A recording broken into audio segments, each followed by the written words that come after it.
Sejak dulu suku Batak sudah memiliki sistem demokrasi yang mengatur keamanan dan ketertiban dalam kehidupan masyarakat Batak. Sistem demokrasi itu disebut dengan istilah Dalihan Natolu. Dalam video ini kita akan membahas sedikit tentang sistem Dalihan Natolu yang masih digunakan oleh masyarakat Batak sejak dulu sampai sekarang. Sebelum kita membahas lebih dalam lagi tentang sistem demokrasi Batak ini, jangan lupa tekan tombol subscribe, like dan share video ini supaya channel ini bisa berkembang dan memberikan pengetahuan seputar budaya Batak buat kalian semua. Masyarakat Batak adalah salah satu masyarakat secara kontinu dan mungkin pula akan mempertahankan kelestariannya mengikuti garis keturunan dari ayahnya atau patrilineal. Setiap anggota masyarakat secara sadar mengikuti marga secara turun-temurun. Anak-anak lelaki dan perempuan dari seorang ayah menggunakan marga ayahnya, dan perkawinan semarga sangat terlarang karena orang semarga masih dianggap saudara kandung. Dan seorang wanita tidak berhak lagi memakai marga ayahnya setelah ia menikah, dan secara otomatis pula ia memakai marga suaminya. Jadi secara umum, bahwa masyarakat Batak itu terdiri dari marga-marga. Suku Batak dalam kebudayaannya selalu memelihara kepribadian sendiri.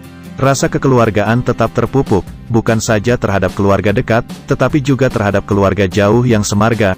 Modernisasi yang secara besar-besaran yang terjadi pada saat ini tidak dapat menggoyang sistem marga itu. Sistem itu tidak pernah luntur oleh waktu, dan keadaan, bak kata, tak lekang oleh panas, tak lapuk oleh hujan waktu. Mayoritas orang-orang Batak berusaha memelihara hal-hal yang esensial dari adat itu dan turut serta sepenuhnya dalam pengaturan-pengaturannya. Pelanggaran-pelanggaran yang berulang yang dilakukan oleh masyarakat Batak dapat mengakibatkan timbulnya celaan yang tajam, pemencilan sosial dan kemungkinan pengucilan dari silsilah kelompok atau marga. Namun, dalam proses modernisasi, orang Batak tetap terbuka dan bersifat liberal menerima perbaikan-perbaikan teknologi, kebudayaan material dan kesempatan-kesempatan di bidang pendidikan. Sejalan dengan usaha kelompok menyatukan pendapat yang berhubungan dengan adat, masyarakat Batak sering membentuk semacam kumpulan solidaritas yang sering disebut arisan. Arisan yang bersifat kekeluargaan bertujuan untuk mempererat kekeluargaan, kekerabatan satu leluhur semarga, sekampung atau mereka yang mempunyai pertalian kekeluargaan yang didasarkan atas Dalihan Natolu. Dalihan Natolu atau Tungku Nan Tiga. Dari segi arti kata Dalihan Natolu itu diartikan dengan Tungku Nan Tiga. Masyarakat Batak itu diumpamakan sebuah kuali, maka Dalihan Natolu itulah tungkunya. Dan biasanya tungku yang digunakan tempat kuali untuk memasak sesuatu yang terdiri dari 3 batu, dan kalau tungku itu terbuat dari besi, tungku itu mempunyai 3 kaki. Oleh karena ketiga kaki itulah tungku itu kuat untuk menahan periuk atau kuali.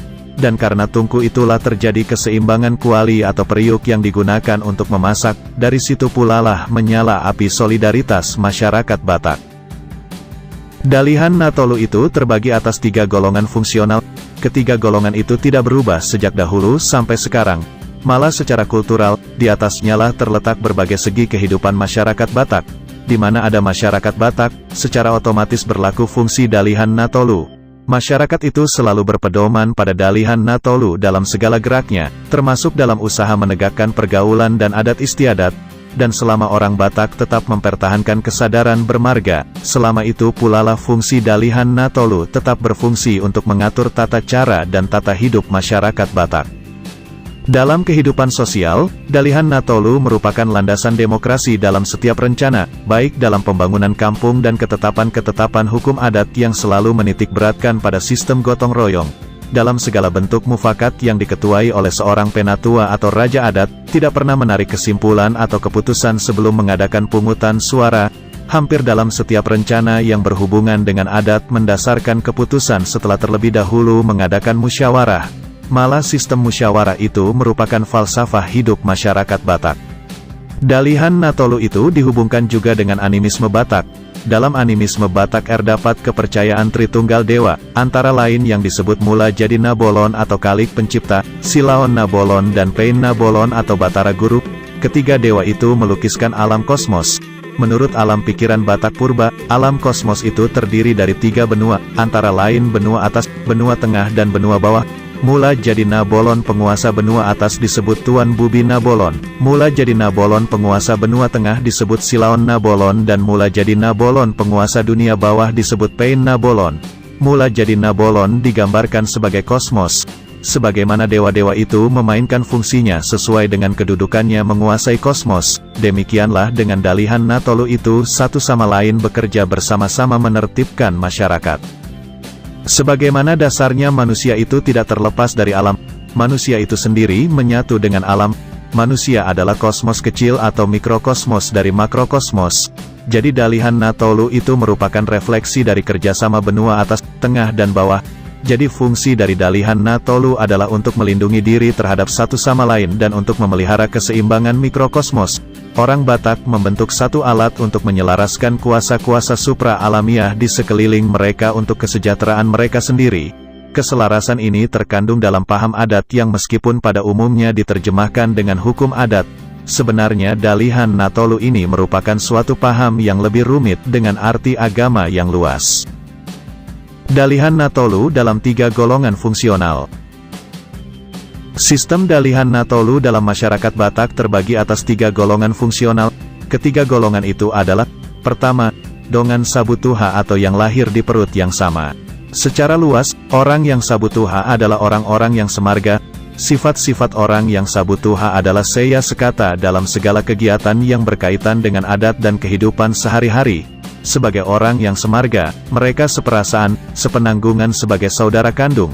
Oleh karena pada mulanya orang-orang yang semarga itu tinggal dalam satu kampung sebut saja Sahuta, maka mereka secara gotong royong mengerjakan sawah ladang, mengutip hasil, mengurus perairan, membersihkan pancuran, dan juga mengawinkan anak.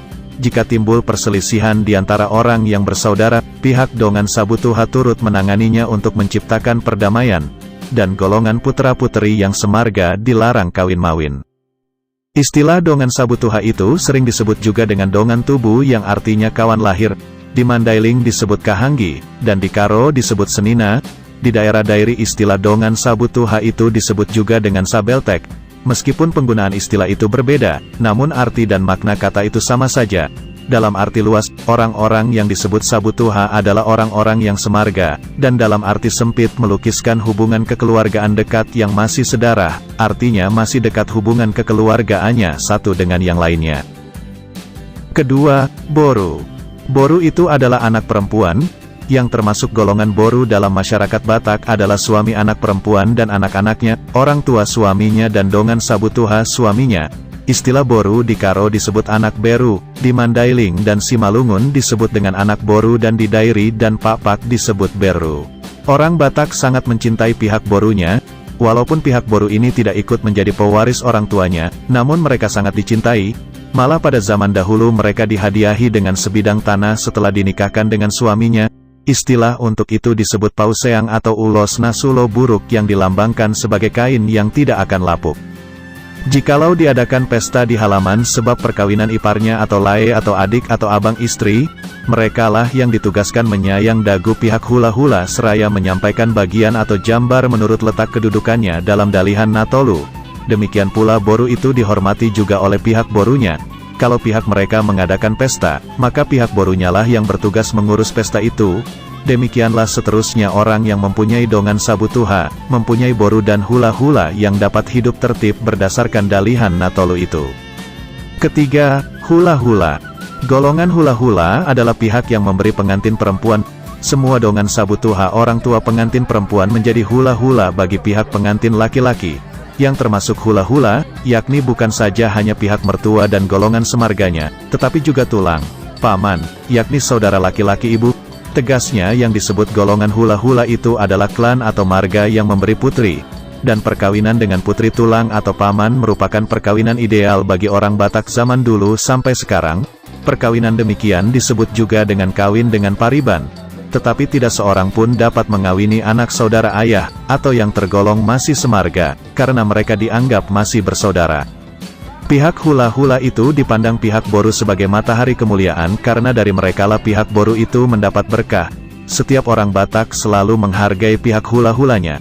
Kalau hula-hula mengunjungi boru oleh karena kewajiban adat, mereka harus membawa ikan atau deke yang sudah dimasak baik-baik bersama nasi. Demikian pula boru itu, kalau mengunjungi hula-hula sebab kewajiban adat, harus membawa daging bersama nasi. Daging yang akan dibawa itu tidak boleh sembarang daging, tidak boleh daging yang dibeli dari pasar. Membawa daging dari pasar atau jagal onan dikatakan kurang menghormati pihak hula-hula. daging yang dimaksud haruslah yang berasal dari daging hewan yang dipotong baik-baik serta mengikut sertakan bagian-bagian penting menurut letak yang ditetapkan hukum adat.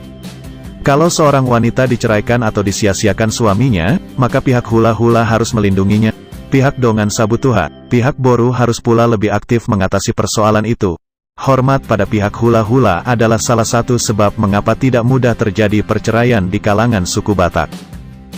Dalam segala bentuk upacara orang Batak, maka landasan gerak dan tindak tanduk harus didasarkan atas dalihan Natolu itu, dan mereka yang berstatus hula-hula diperlakukan sebagai hula-hula yang dipandang mewakili ilahi dalam masyarakat. Demikian sekilas uraian tentang masyarakat Batak dengan sistem dalihan Natolu yang tetap dihidupkan di tengah-tengah masyarakat Batak, baik mereka yang tinggal di tempat asal atau daerah perantauan, dan kelestarian adat, sistem nilai hidup dan kehidupan kultural masyarakat suku Batak tetap didasarkan atas falsafah dalihan Natolu itu. Sifat gotong royong, sistem musyawarah dalam segala bentuk persidangan merupakan satu ciri dalam demokrasi dalihan Natolu yang kuat dan murni, dan itulah landasan hidup masyarakat Batak umumnya.